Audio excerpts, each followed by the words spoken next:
Madaming gusto mag-try ng real estate pero madaming rin ayaw mag-try ng real estate.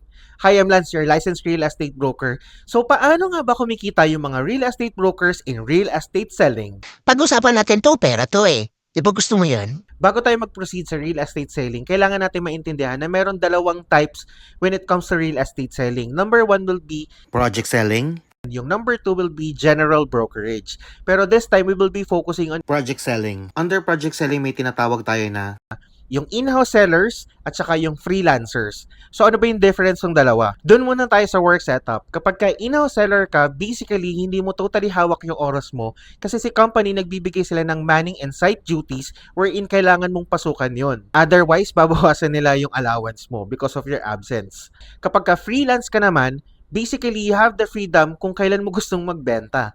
When it comes to the properties na hinahandle, kapag ka in-house ka, kung ano lang yung binibenta ng real estate developer, kung saan ka merong contract, yun lang ang dapat mong ibenta.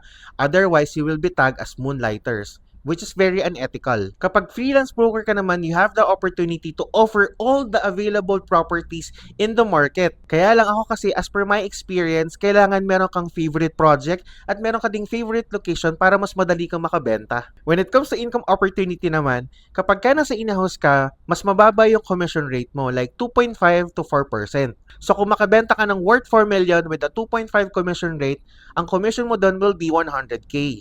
Bukod doon, kapag ka nasa in-house ka, meron kang allowance and that allowance serve as your mobilization fund or operations expense, pang ads, pangkain, pamasahe. Just a gentle reminder lang, if you are going to pursue real estate at mang-a-allowance ka lang, I'm telling you will not succeed. Kasi within 2 to 3 years, mauubos mo lahat ng real estate developers here in the Philippines. So kung nandito ka lang para mang-allowance, that's not a long-term goal. Hindi ka magsasucceed. Kapag ka nag-freelance broker ka naman, mas mataas ang commission rate mo, like 4.5 to 6%.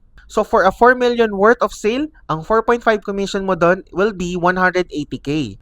Pero, kapag ka nag-broker or freelance broker ka, wala kang mobilization fund or wala kang allowance. Still, mas malaki pa rin yung commission rate mo. Doon naman tayo sa age requirement. Pagdating sa in-house, yung mga developers medyo strict sila when it comes to branding. So meron silang sinusunod like 20 to 45 when it comes to the age. Pero kapag ka nag-broker ka or nag-freelance broker ka, you are free to offer all the properties kasi wala ka namang contract with other real estate developers.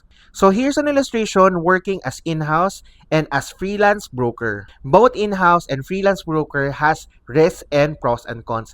Depende na lang sa'yo kung ano yung mas gusto mo. Important reminder, whether in-house or freelance broker, there's no such thing as guaranteed. Yung tipong may kinikita ka buwan-buwan or kinsenas katapusan, katulad ng mga 9 to 5. Kasi dito, kikita ka talaga kapag ka nakapagbenta ka.